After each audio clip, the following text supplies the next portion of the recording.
مفتی صاحب ایک بڑا اہم مسئلہ کہ جب بھی زکوٰۃ کی بات ہو یا قربانی کی بات ہو تو سونا چاندی آتا ہے درمیان میں، تو زکوٰۃ تو صاحب نصاب، وہ بھی کہتے ہیں کہ صاحب نصاب ہوگا تو زکوٰۃ فرض ہوگی، اور اسی طرح قربانی پر بھی صاحب نصاب ہوگا تو قربانی فرض ہوگی، تو اس میں کوئی فرق بھی ہے؟ یعنی زکوٰۃ میں، اور زکوٰۃ تو سال گزرنے کے بعد جس طرح فرض ہوتی ہے اس طرح قربانی اور زکوٰۃ میں کوئی فرق ہے یا کوئی فرق نہیں ہے اس کے؟ جی عبداللہ بھائی، اللہ آپ کو جزائے خیر دے کہ ہمارا مقصد یہ تھا کہ ہم لوگوں کو آسان الفاظ میں بات سمجھائیں۔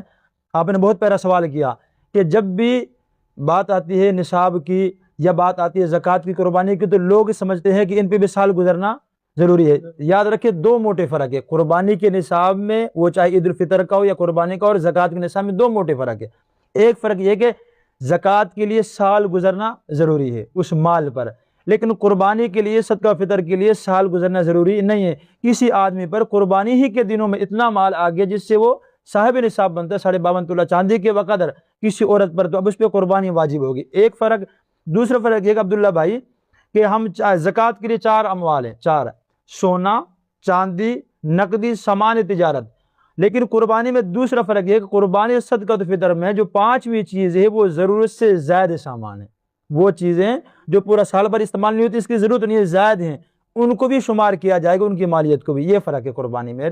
اور دوسرا عبداللہ بھائی یہ ہے کہ یہ قربانی میں جو ہم کہتے ہیں نا قربانی کے ایام یا قربانی کے دنوں میں صاحب نصاب ہونا، یہ قربانی کے 3 دن مراد ہے، صرف 3 دن مراد ہے؟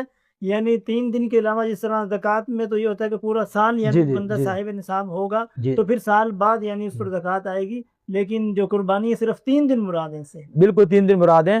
ایسا نہیں کہ ایک بندہ اب اس کے پاس مال ہے قربانی 10 دن پہلے اور قربانی سے 2 دن پہلے اس کا مال ختم ہو گیا تو اس کا اعتبار نہیں کیا جائے گا، یا وہ اب غریب تھا قربانی ہی کے دنوں میں اس کے پاس پہلے 10ویں تاریخ کو پیسے نہیں تھے قربانی کے 10 ذی الحج کو، لیکن 11ویں کو پیسے آگے، اب صاحب نصاب ہو گئے۔ قربانی کے جو 3، 10، 11، 12 انہی کا اعتبار کیا جائے گا۔ اگر ان دنوں میں پیسے ہیں تو صاحب نصاب ہے، ان دنوں میں پیسے نہیں تو صاحب نصاب نہیں، اس پہ قربانی واجب نہیں ہے۔